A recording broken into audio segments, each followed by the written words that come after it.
Today, Preston Manning, the former leader of the Reform Party and the Canadian Alliance, son of Ernest Manning, the longest-serving Alberta Premier, the head of the Manning Centre that calls itself a conservative think tank and that was bankrolled by the oil and gas industry. Today, that same Preston Manning called for a carbon tax in the Globe and Mail. Preston Manning, perfectly encapsulated by his article in the Globe and Mail today, isn't about substance and reason. It's Preston Manning offering himself up as a flim-flam man. This is Preston Manning, son of the oil patch, offering advice to politicians on how to bamboozle the oil patch, how to use linguistic Trojan horses to get around the public's common sense. Talk about conservatives that have gone off track, swallowed a bit too much of the progressive Kool-Aid. I'd be remiss if I didn't mention Preston Manning. Manning, the founder of the Reform Party, shocked many dyed-in-the-wool conservatives this week when he penned an op-ed for the Globe and Mail, not only advocating a carbon tax, but also saying that politicians that want to bring in a carbon tax should hide that it's a carbon tax. Just lie about it. He says, call it carbon pricing. Are we really that stupid?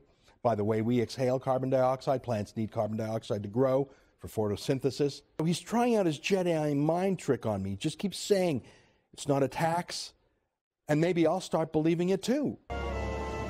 Let me see your identification. You don't need to see his identification. We don't need to see his identification. Well, as someone who became a member of the Reform Party at age 18 and who was a turbo volunteer for 10 years for Preston and was the president of the Reform Party Campus Club at my university, and I went on on tour with Preston in the 1997 election, introducing him at rallies across Ontario. As someone who went on to work for Preston Manning in Parliament for 2 years, I'm appalled. Manning has spent far too much time, in my view, doing what the blog Small Dead Animals warns against. He's trying to turn enemies into friends. He's joined the Pembina Institute, a left-wing think tank that campaigns against conservatives. I'm always wary of taking political campaign advice from a fellow who actually did not win an election. I'm not being mean. I'm just saying perhaps Stephen Harper's approach to environmentalism is actually working. It can be hard standing for principles like smaller government, lower taxes, rule of law, not men. But it's essential for each of us to stand for these things and to help others see the light of day. And that includes Preston. And if someone no longer stands by those principles, then let's just admit that they've left the tribe and let them go. Manning is trying to tell me I just don't understand or remember what the Reform Party stood for back in the day. I mean, who are people going to believe, me or him?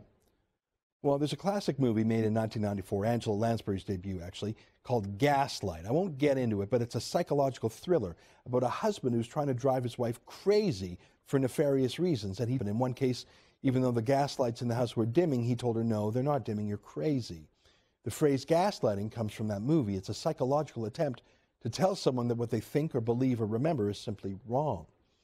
Preston Manning's trying to gaslight me, trying to pretend that I didn't understand the Reform Party, that I worked for as a volunteer for a decade and then as his legislative assistant for 2 years in Parliament. I want to stop him, or if I can't stop him, I want to stop him from doing so in the name of the Reform Party or in the name of modern conservatives.